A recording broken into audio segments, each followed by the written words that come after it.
Most people think sports photography is just pointing at the action, but at the D1 level, you need a shot list. From private jet arrivals to poster level dunks, here's my blueprint for covering high stakes basketball. What's up everybody, Jaron Fritz, aka FrizzyVisuals. I'm the creative director for Colorado State Athletics with multiple years of professional sports and photography experience. And today, I'm taking you behind the scenes of how a Division I photographer covers not just a few highlight plays, but an entire basketball game from start to finish. This is the complete system I use at home and on the road, built to work in any gym in the country. And if this is the type of content you enjoy, I make videos like this every single week, so make sure to hit subscribe or don't and watch me descend into madness. This is not just a list of angles, it is a system. 4 buckets, each one a chapter of game day, and inside every chapter is a full set of intentional shots. From travel and tunnel walks to post-game emotion and press conferences, it works in any gym at any level, so if you shoot basketball, this will become your playbook. So let's break open that playbook and start with chapter 1, the arrival. The arrival is everything that happens before the game even exists. It is how you bring your audience into the arena with you. Before you can set the scene, you have to earn the scene, and the easiest way to start that story is by travel, either bus or plane. Right here, we are rolling into the Jet Center in Fresno, California after a road game, about to jump on a plane to play Boise State in Idaho. This is the stuff people never see, and it allows you to take your fan base along for the ride. So I threw on my wide angle lens and started firing away. My biggest tip for travel photos is living on a wide angle lens so you can capture the entire environment, not just the players. And just as important, vary your angles. Buses and planes all start to look the same, so your job is to make each one feel different through perspective. Here are a couple extra photos from different trips and circumstances that I have grown to like over this past season. If you frequent the channel, you know I love black and white photos, but especially when it comes to travel shots. So whether you just hopped on a plane or stepped off a charter bus, the next beat in the story is the team actually entering the arena. Sometimes that looks like a full NBA style tunnel walk, other times it's just getting off the bus like this at Utah State. The real purpose is to mark transition from travel into game environment. My go-to for court entry is utilizing the Jumbotron. Right after I got those bus photos at the Spectrum, I ran inside, navigated the endless maze of hallways, and hunted down the team runout tunnel. This is a patience shot, wide angle lens, low aperture with manual focus set on the background. Once you have those items locked in, you just wait for your guys to walk out to warm up, and you'll have your money shot. This shot is beautiful, but some arenas just give you more to work with than others. Boise had a solid run out. Fresno State is subpar, but BYU, that is the gold standard. When you have a building that gives you a frame like this, you have to take full advantage. The final piece in the first chapter is a simple wide angle of the arena itself. I shoot this on a 16 to 25mm f2.8 lens every single time, home or road. It is mandatory. This is one frame that instantly tells your audience where they are and how big the night is going to feel. So now that you have taken them from the plane, through the tunnel, and into the building, the story changes. This is where you stop traveling and start immersing. It is time to make the arena feel alive, and everything that follows by setting the scene. Setting the scene primarily focuses on the pre-game warm-ups, capturing the preparation, movement, and calm before the storm. From shoes being tied to the starting fives, these frames establish atmosphere before the action begins. Now, these can all be relatively variable, but there are a few categories I always hit on. The first being focusing on lacing up their shoes and stretching.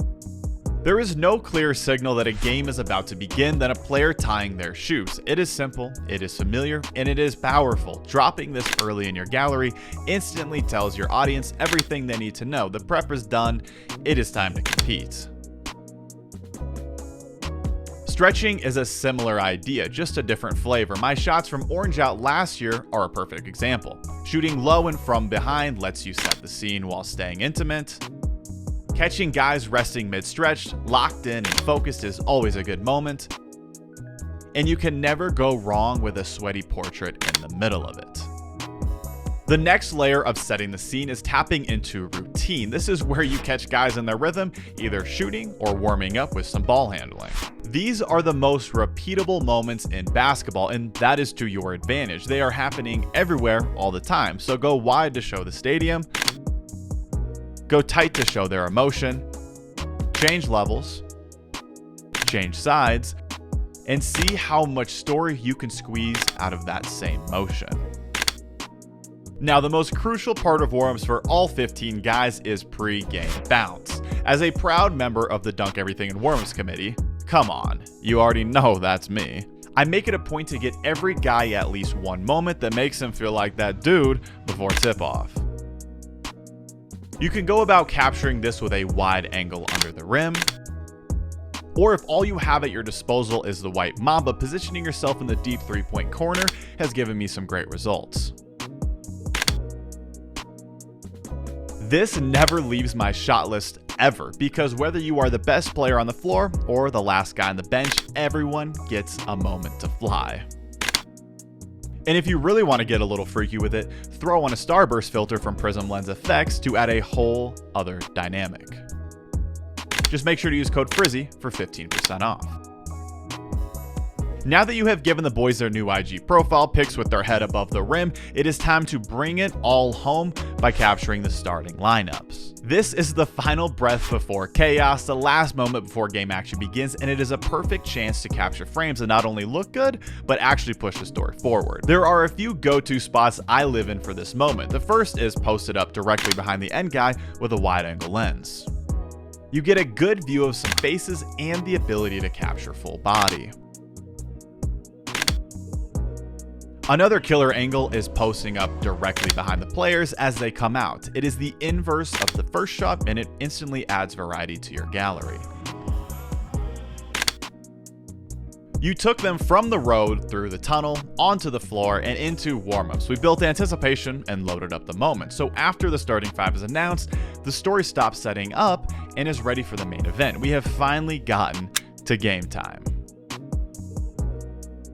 Unlike the first two chapters, this part of the shot list is not necessarily in chronological order. It is purely reactive. However, there are some patterns and tendencies I have developed when going through a game. And every game starts the same way for me. A wide angle lens on the baseline under the rim, hunting for some action. I do this for a simple reason. The beginning and end of games are where the most dunks happen. Early on, teams want to establish a post, run set plays, and attack downhill, so I usually start firing away on the 35 right away to catch plays like this. There is no better lens for under the rim dunks and even corner threes. That is why I always bookend every game this way. I start here and end here. Another core shot is the point guard dribble up. I shoot it from the baseline at 200 millimeters, isolating the point guard as they bring the ball up the floor. I chase this frame every game, and it might sound repetitive until you realize nothing around it ever is.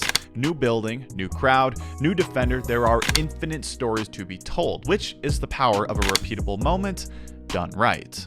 Speaking of repeatable moments, another core piece of my shot list is three-point shooters from every baseline angle. Sometimes you are shooting through traffic, other times the shooter is clean right in front of you.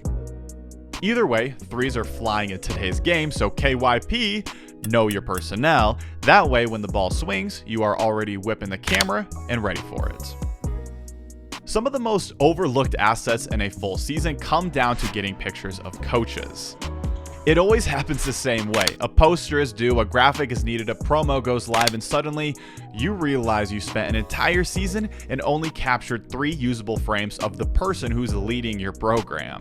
In an era where you cannot count on a player being here for all 4 years, coaches are becoming the faces of programs. So whether that is the head coach like Ali or an assistant like Shelton, make it a habit to show them some love. Playing off that last shot of Shelton, one of the most important hits on my entire basketball shot list is portrait photography. This is where you stop documenting and start defining people. These frames become posters, profile pictures, and backgrounds of graphics. If I had to pick a single item on this entire list to specialize in, it would definitely be portraits. This is where you separate yourself. Anyone can shoot action. Not everyone can make an athlete feel iconic in the middle of madness. I love hunting for portraits in timeouts or in moments of calm on the court. Full transparency, a big part of these portraits is in the edit, which I have a full tutorial on, link at the top of the description below. Everything you have seen so far has been a core pillar of my shot list for years, but right in the middle of that foundation, I added something new: opposite baseline action. This is where you have a break in the rhythm and give your gallery a whole new feel. I started leaning into this when I was down in the Bahamas for the Battle for Atlantis tournament. 3 games in 3 days forced me to break habits, and I ended up loving what came out of it. Opposite baseline gives you names, numbers, and a completely different feel than just living on the offensive side baseline all game. You will need the white mamba since you are shooting across the court, but when you're able to capture moments like this, it is a worthy investment. One of the most important and most difficult shots on this entire list is celebration. On the court, on the bench, anywhere emotion erupts. But if you learn to anticipate these, they will become the best frames in your entire gallery. So sometimes you aren't able to fulfill this shot list item, but always be on the lookout. This next one is for my vertical shooters out there and anyone covering a team solo. You have to mix in horizontals. Not just because it looks different, but because it is useful. In my world, every story recap needs a 16:9 cover photo, so if I shoot an entire game vertical, I am just creating a problem for someone else. What started as an annoying requirement actually made me better. Now, I love mixing in some horizontals. Horizontals are only part of a complete gallery. The real separator is changing up your angle. This can mean stepping into the stands for a few possessions, or even climbing into the rafters looking straight down on your squad.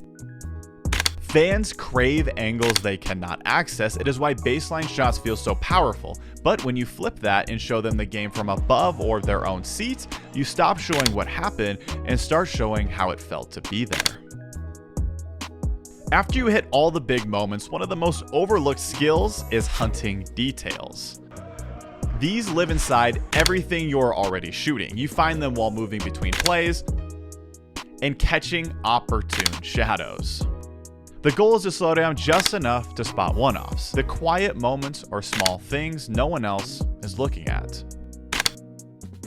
From under the rim chaos and point guard control to portraits and celebrations inside 40 minutes of game action, that is my game time shot list. But this story does not end there, because one of the most important chapters of the entire night is everything that happens after the final horn, which I would consider postgame. Every team handles postgame a little differently, but one thing is almost always there: the handshake line and fan interactions.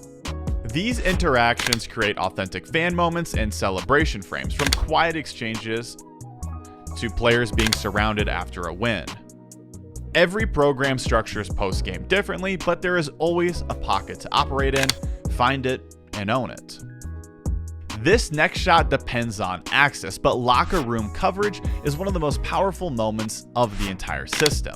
It captures the rawest emotion of the night. When Nick Clifford had his legacy game at Boise State, the room exploded. When Ali earned his first win as a head coach, the emotion was unmatched.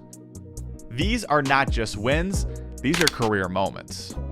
I usually only go into the locker room for big wins or marquee nights, and every single time I've been in there, it's delivered. The gift wrap bow that ties up the post-game coverage comes during press conferences.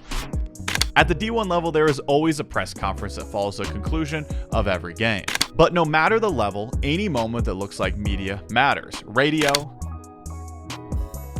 TV, or team broadcast, These frames elevate your gallery, and athletes love them. Now, running back through it all, you start on the road, you earn the arena, you build the scene, you work the game, and you finish the moments that actually matter. That is a complete 20-shot system I use for every single basketball game, home or away. Stick to this, and you will never walk out of a gym guessing. You will always have a story packed with depth, your social team will be covered, your players will feel seen, and every night will have intention behind it. If you learned something from this video, make sure to hit like and subscribe. This channel is the most in-depth, behind-the-scenes look at sports creative anywhere on all of YouTube, so stick around and level up. Until next time.